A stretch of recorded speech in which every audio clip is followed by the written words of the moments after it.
धर्मदास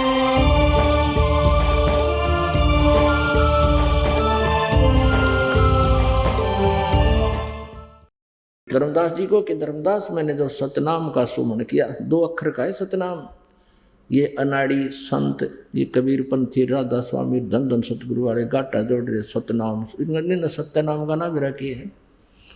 ये 2 अक्षर का नाम है, इसमें एक ओम अक्षर है, एक वो तत्व, वो सांकेतिक है। ये 2 अक्षर का मिलकर सतनाम बनता है, और तीसरा सत्य, वो सार नाम है। सतनाम का सुमन करते ही कहते हैं उस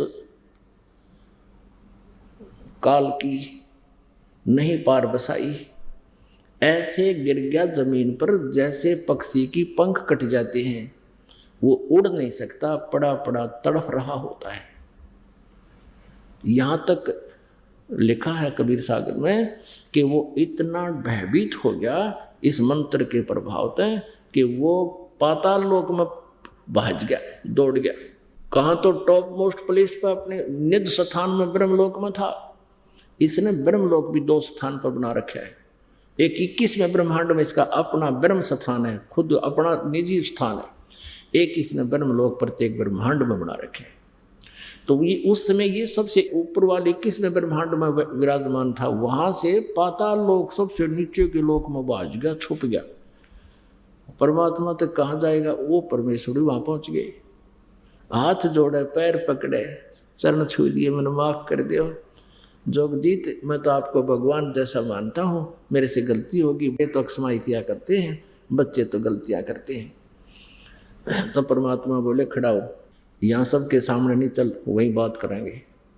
वो फिर ले आए उसको ऊपर, फिर वहाँ वार्ता हुई।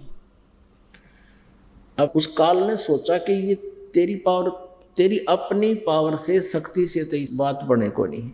तो उसने चापलूसी का मार्ग अपनाया, पैर पकड़े, हाथ जोड़े, तो मेरा बड़ा भाई, मैं तेरा छोटा भाई। क्योंकि जोगजीत वहाँ परमात्मा का पुत्र है, और बाद में, सबसे बाद में अंडे से उत्पत्ति परमेश्वर ने की थी इस ज्योत निरंजन की।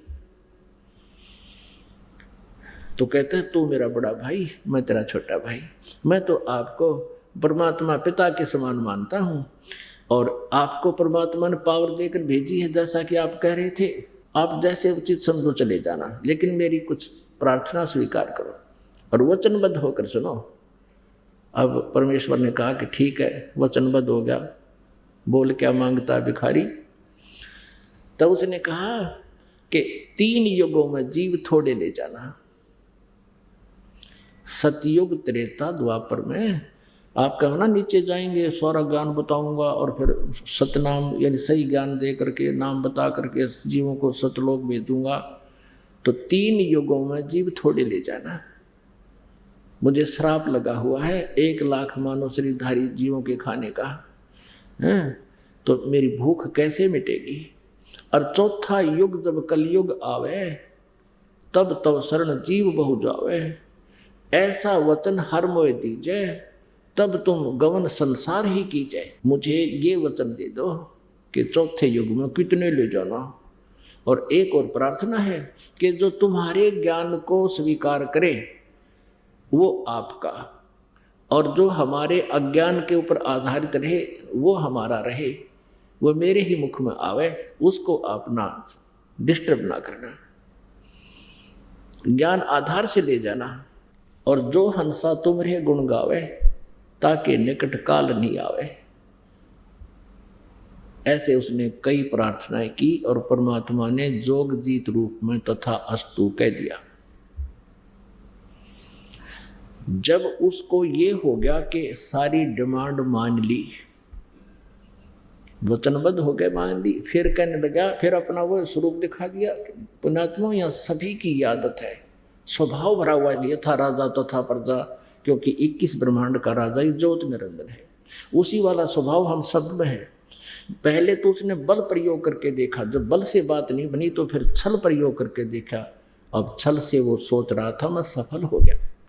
अब जब फिर उसने फिर अपने वही रूप दिखा दिया कि जोगजीत, जब तुम कलयुग में आओगे, कलयुग में लेने आएगा ना, अब तो सतयुग त्रेता द्वापर में तुम जीव ले जा नहीं सकते, वचनबद्ध हो गया।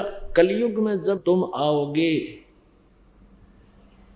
उससे पहले मैं 12 पंथ नकली तैयार कर दूंगा। 12 पंथ करूं मैं साजा, नाम तुम्हारा ले करूं आवाजा। और 12 पंथ नाम जो ले ही, वो मेरे ही मुख में आन समोही। अनेक पंथ और मैं चलाऊं और नाम तुम्हारा ले गुण गाऊं। ये 12 पंथ तो अलग हैं, उससे और भी अलग पंथ नारे चला दूंगा जो कि काल के ही जाल में रखने वाले होंगे। अब इन 12 पंथों में गरीबदास जी महाराज का जो पंथ है वो 12वां पंथ है, कबीर सागर में लिखा है। और उससे पहले वो कबीर पंथी हैं 11 और वो सभी काल के पंथ थे। और 12वां पंथ गरीबदास जी का आया है। उस 12वें पंथ में परमेश्वर कबीर जी ने लिखा कि 12वें पंथ गरीबदास वाले पंथ में हम ही चल आवें और सब पंथों को मिटाकर एक पंथ चलावें। अपने आत्माओं, ये कबीर